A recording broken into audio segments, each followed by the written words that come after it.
Got it. Okay. All right. I'd say that's interesting because I'm zeroed at 50 yards. I guess with this height over bore, with the 50-yard zero with the 16-inch barrel with this ammo, like it's dead on at 300. I was aiming just dead on. All right, welcome back, guys. Today we are going to be doing what I think is going to be an interesting video. So I've been messing with all this kind of stuff, not necessarily this all specifically, but I've been messing with rifles and optics and, you know, what I like, what I don't like, kind of messing with things for the past 10 years.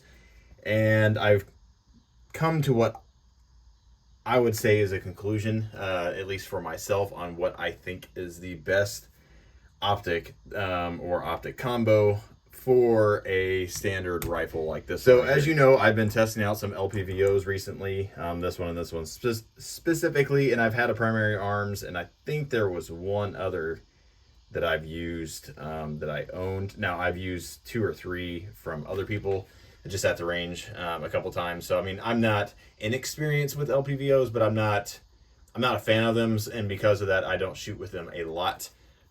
Mainly because I think they just have drawbacks that to me doesn't make them worthwhile.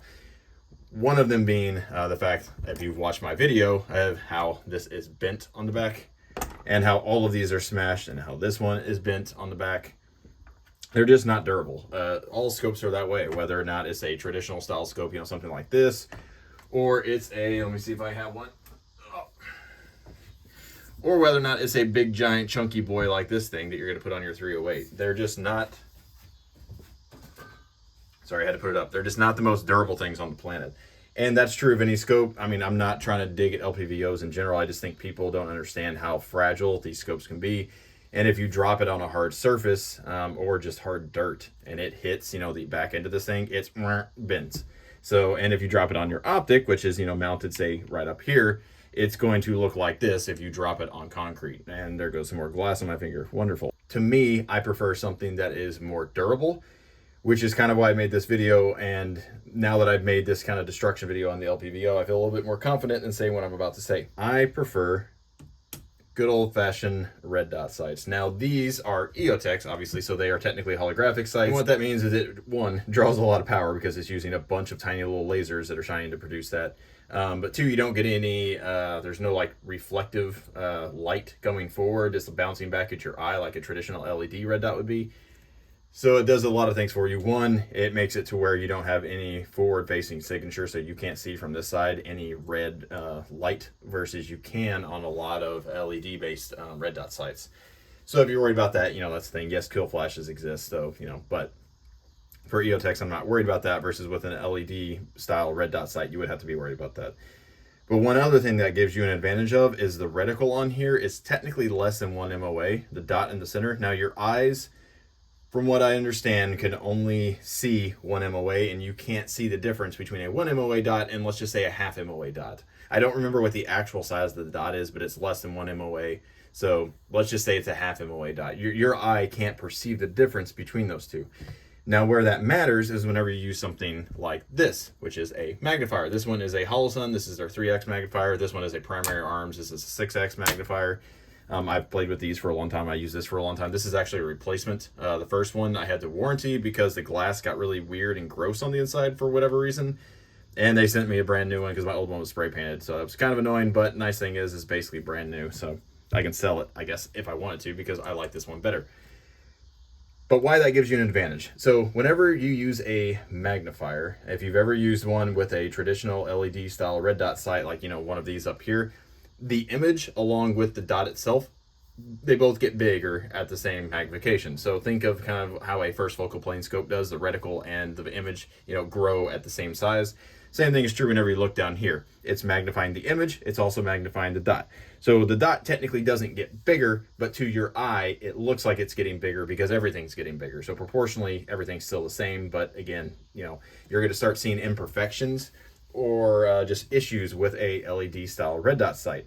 I'll insert pictures if I can remember it somewhere in here so you can kind of see what I'm talking about, but it'll make your what looked like a nice crisp, you know, say 2 MOA dot look like a blob or an oval or a weird shape, because it's technically not a circle, but your eye can't see that. But whenever you magnify it, especially under 6-power magnification, you can really see the imperfections in that.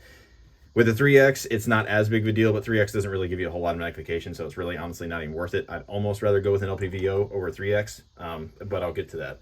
So the Eotech gives you the advantage of whenever you magnify it, say something like a 5X or a 6X, like this one right here, that dot does grow just like all the other red dots do. The holographic, is no different, but because it's less than 1 MOA, it almost looks identical to what it looks like just looking through here whenever it's magnified.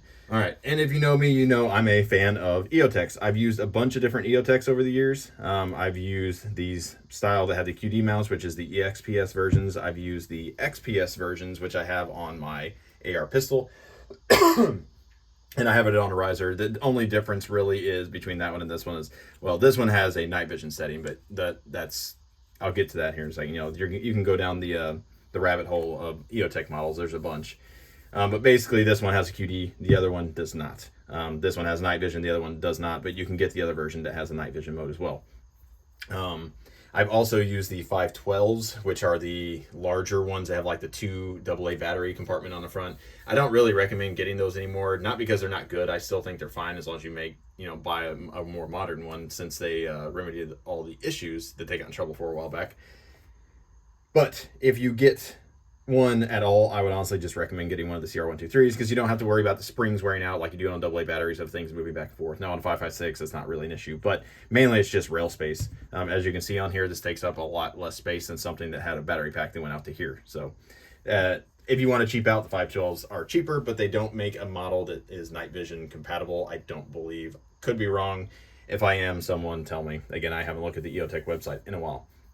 All right, so the other main reason I love Eotechs, these things are just built like tanks. If you can see on here, it has a shroud around the edge. I don't remember what kind of aluminum this is. I believe it's 70-75. Could be wrong. Again, I'll annotate it here, but basically it just has a sacrificial piece that protects the actual optic, and it's mounted, I believe it's on dovetails, if I remember correctly. If it's not on dovetails, it's at least screwed in 3 different places, to where the body of the optic, and you can see it mounts, or it screws into the actual mount itself. You can kind of see that in there. It doesn't actually screw into the optic. So that's cool. So all the force, if you were to drop this, will hit this, and it'll basically protect the optic. So that's one of the things. If you want to watch a durability test on Eotechs, there's a ton of videos out there. Those things are literally built like tanks. You can run them over and they're not going to break. So that's one of my, I don't want to call it a preference, but that's one of my, I must have it features when it comes to a red dot or an optic system on my go-to rifle, because I'm going to be banging this thing around. It's going to be thrown in the back of my truck. It's going to get dropped at times, like things fall, I trip, fall on my rifle, whatever. You're going to take a tumble at some point if you use something often enough, or things are just going to fall over. You're going to stack it up against the side of your truck because you're trying to get something out of your truck, and it falls over, hits the rocks. It's nice knowing that you have something that is built to withstand basically a grunt in the military, and that's what these things are designed to do.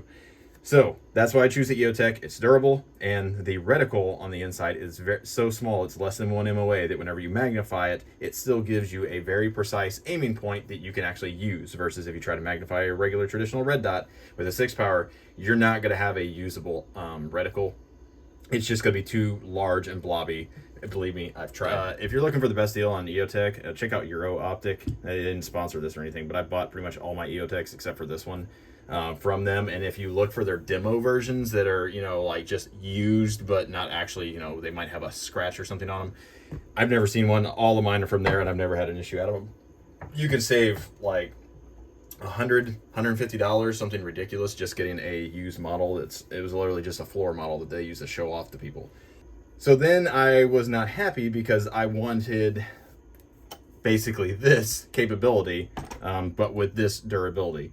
And I wasn't super thrilled with the 3X magnification because it wasn't quite enough to be able to see farther out there. And then finally companies started making, I think Eotech was the first one to make like a 5X magnifier, and then everyone jumped on the bandwagon and started making these 5 and 6X power. This one specifically is 6X power. So what this gives you is the same magnification as this one. Now, granted, there's LPVOs that go up to like 10. So yes, you can get an LPVO with more magnification. That's not what I'm saying here. Generally, they'll suck. And unless you spend a lot of money, 6 power magnification is about the most you're getting with a usable eye box that doesn't just disappear if you sneeze or move your head one hair length to the left or to the right. At least that's been my experience. I'm sure if you spend $2,000 on a scope, then sure, fine, but then you run into the same problems of durability. And I don't want to spend $2,000 on something that if I drop once, it's going to break. So that is my opinion. So now that I jumped on the bandwagon of a 6x power magnifier, which I had in conjunction with this, I realized, oh, I can actually shoot out to distance now because I can see out to 500 or 600 yards fairly easily and identify the target. Because again, generally 1 power magnification, for every 1 power you go up, it gives you, an extra 100 yards. So if you have a 6 power magnification, it gives you about 600 yards of what I would consider usable data. If you have a 3x, it'll let you see out somewhat clearly to be able to identify something out to about 300 yards. You can argue with me, that's just my opinion, kind of what I've learned. So since I learned, oh, I can shoot out to 600 yards now, well, it'd be nice to have a BDC reticle to where I could see. And so now I'm like, well, crud, this doesn't have a BDC, and Eotech only makes a 4-dot one that I thought I would hate because it just is 4 dots, down the line, and it's kind of obnoxious, kind of annoying. But I decided, you know what, I will go ahead and buy one, and if I hate it, I can sell it, lose $100, whatever. It's not that big of a deal. Now, full disclosure, this optic right here, I did buy from Eotech at a discounted price, so there is that. You can say I'm biased, that's fine, I don't care. I bought all my other Eotechs, and I've bought like 3 or 4 at this point. 1, 2, 3, 4, 5. I bought 5 Eotechs with my own money, and this one I bought with my own money as well. I just got a good discount because, I was buying it for reviews. So if you think that makes me a shill, yeah, that's fine. Okay. So I bought this and thinking I wouldn't like it. I knew I would like it in use with this magnification because it's a BDC reticle. Everybody likes BDC reticles whenever you're shooting at distance. But what I wasn't sure if I would like is using it in CQB distances. So I did try it out in a kill house that I have access to. I've shot it at the range a few times, just kind of messing around. And then I've also taken it out to 600 yards, which is the max I would consider this caliber in this rifle length with my ammo type and everything usable, effective. Yes, you can hit targets farther than that, but ballistics on 5.56 suck, once you get past that, really. 400 yards. 400. I'm going to use the first dot down. Not the center, but the next one. Okay. Hit. Is it pretty well centered? Looks centered. Looks centered. Looks like it's just below the strap. Hit. Pretty well centered again? Appeared to be. It really didn't swing much. Okay. I'm going to call that good. Let's go out to 5. That one looked like an impact. It was.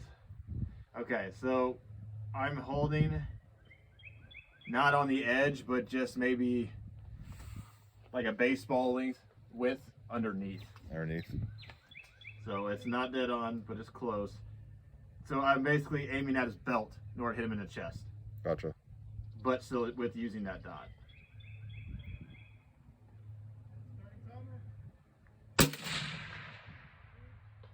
Yeah, so that was a hit. I didn't see that one. Was that a hit? May have been. I thought I heard something. I heard something, but I can't tell if that was the target or... Okay, let's try again. I didn't see or hear anything that time. I didn't either.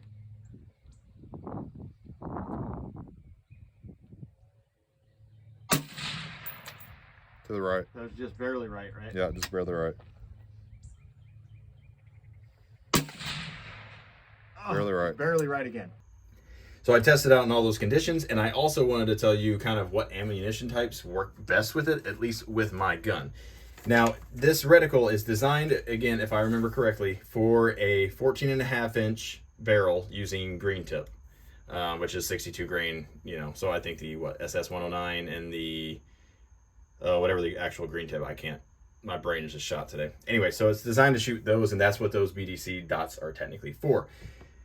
And obviously I don't have a 14.5-inch barrel, and I don't shoot green tip because green tip generally sucks. If you have a barrel that likes it, great. But most twist rates don't like it unless you have like a 1 in 7. 1 in 7 sometimes will like it, but I mean, I've never had good luck out of any gun that I own.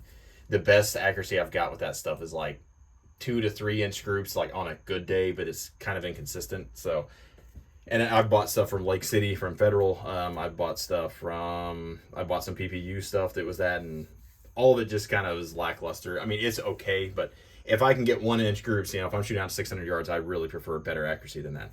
So since green tip was out, I was left with either 55 grain or I was left with 77 grain. And 55 grain, if you watch my ballistics video or the one that I made, I don't remember what the title was, a little while back, I'm also going to be making a 11.5-inch velocity test on different ammunition types. I think it was like 223 or 5.56 sucks, something like that. But since 55 grain stuff sucks, I decided I don't really want to do that, but I did want to see what the reticle would do. So you can see here, my handwriting has not changed since the 3rd grade. So enjoy trying to read this. I will read it for you. You're welcome. All right. So whenever I tested it with the 55 grain stuff, again, this is roughly what the reticle looks like. It's a circle with a dot in the middle, like a standard Eotech, but then it has 3 dots underneath it. And now if you look at it under just one power magnification, you know, you're just looking through it with your eye. It almost looks like a vertical line up and down. And what you do is you use the tip of the line or the center dot as your aiming point. In practice, it's a lot less annoying than I thought it would be. Again, up close, I didn't mind it. I thought I would hate it. I still prefer, obviously, a single dot. But this is like a 9 out of 10 versus the single dot is like a 10 out of 10 in CQB. It's not that much of a difference. And you're still using the bottom of the circle, you know, down here as your CQB aiming point anyways. So I don't really find that all that big of a deal. It's not nearly as busy as I thought it would be. Now at distance, I love this thing. So with 55 grain stuff, they don't really line up with the 16-inch barrel. If you use different barrel lengths, you might be able to get them to line up more. But for me, you know, 55 grain is really only good out to about 250 yards, maybe 300 yards if you're using a longer barrel. But since this, you know, the first dot is at 400 yards, that really doesn't do you any good. I don't like that, and I don't like 55 grain, so that basically was a deal killer for me. Now up here, this is with 77 grain, and this was with the Palmetto State Armory. It's their 77 grain OTM. It's not the Sierra Match King, it's just their house brand. So at 50 and 200, it lines up perfectly with the top dot. At 300, which there is not a aiming point for it, but it's where you would expect it, between the first and second dot. So it lines up where you would expect it to be. Now the 400 is basically dead on that second dot, which is the 400 yards. So it lines up perfectly. The third dot down, the 500, it's slightly above, like not a lot, but ever so slightly it hits just above it. So if you put that, kind of what I've decided is if you hold on the belly button on the 500 and 600 yard of the target, like, or, you know, assuming it has a belly button, you're going to hit center mass. You could also just aim with the dot and just know you're going to hit a little bit high, but if you aim with the belly button, you're going to be on. So the impact was slightly above the third dot. That's not that big of a deal because, again, it was just barely above. On the 600 yard, it was in between the third and the fourth dot. So, again, if you hold like on the belt line, for me, it was right on the bottom of the plate, and it was like a man-sized torso. So if I held on the bottom of the plate, I would get a consistent hit every time. I don't believe I took video footage of this, and if I did, it was incredibly grainy and not worth putting in. But I was able to get easy consistent hits with that 77 grain stuff with this 4-dot reticle with this magnifier, just as easy as if I was using one of these LPVOs. All right, so is this right for you? Maybe you're thinking, oh, but that is like a bunch of crap on your rifle. You're adding tons of weight. You're adding a ton of weight. Yes, Eotechs are chunky, but you know what's more chunky? LPVOs. And if you don't believe me, let's do a little science experiment here. Sorry if this is too bright for you. I got lights everywhere in here. All right, so let's turn this thing on, make sure it's zeroed out. It is. Let's put an Eotech and this magnifier on here. You're looking at 22.7 ounces. And for the record, this Holosun is actually heavier than that Primary Arms 6X. Don't know why, but it is. The Holosun is just, maybe it's built a little tougher. Let's put a standard scope on here. So you had what, 22, 23 ounces on the other one? Here's just a standard scope, 25 ounces. And this is a very lightweight scope and an Aero Precision lightweight mount. Now you're gonna have to mount a offset red dot or a piggyback red dot or something, which it wouldn't fit on this one. There's not enough space, but that's gonna add more weight. So that by itself is already heavier. let's get a LPVO. This one's a little chunky, but it's on a lighter weight mount, but it is the taller mount. 29 ounces. This is without an offset red dot or piggyback red dot. And let's use this one that's technically a little bit lighter, but the mount is a little bit chunkier. This is a Burris QD. So if you're going to use an LPVO, I highly recommend getting some sort of QD mount, because if you drop your rifle, it's going to break. So this one, 26.4. So you're heavier with every LPVO than you are with both of these things. So yes, this may look bulkier, but it is in fact lighter. Now, if you use these, riser mounts like I did, yes, that's going to add weight. But at worst, absolute worst, it weighs the same as an LPVO, and you get a substantially more durable optic system. Yes, this can break, but it's not actually your aiming device. Versus this, if it breaks, it was your aiming device. And if you watch my video and you mount something on top of here, and if you drop it on here, odds are your red dot and this are both going to break, which means I hope you have iron sights on your rifle. But on this, if you drop it, yes, this is a lot more fragile than this is. So if you drop it and this thing breaks, well, I guess it sucks to suck, but you still have a usable red dot that is still good out to probably 300 yards if you're good, if you're a good shot and you have good eyes. So I think all the benefits outweigh the negatives. I honestly, the only negative I can think of is basically just magnification. You're limited to whatever this is, and you don't have that kind of in between. If you're tracking something and you need to zoom out just a little bit, then yes, you're missing that, because you are at 1x or you're 6x. So that, and then the max magnification are your downsides. But again, you're shooting a 5.56 rifle. This thing is only effective, in my opinion, to about 600 yards, with this barrel length is set up, the ammo types, all that kind of stuff. If you're using 77 grain stuff, I would not feel confident shooting past 600 yards and expect, good results on target. So again, all this is my opinion. This is kind of the rabbit hole I went down. Sorry, I went full nut and fancy and took probably 30 minutes. I'm sure this will be a long video, but I wanted to explain why I got to the conclusion I did, the journey I took, and why, and show you just how you can skip all of these different things if you're going for, kind of the best of everything. Now, I will say Eotech, from what their responses on YouTube would be, I actually commented on a couple of their videos, and they did say that they're in the process of developing, I mean, it could be 10 years from now before they come out with the thing, but they are in the process of developing something where you can turn off the extra BDC dots. So you would have a single dot, with the circle reticle on this, and then whenever you, I don't know, hit a button, flip a switch, do something, you get the extra BDC reticle. So whenever you use it with this, you can, turn it on at the same time you flip this over.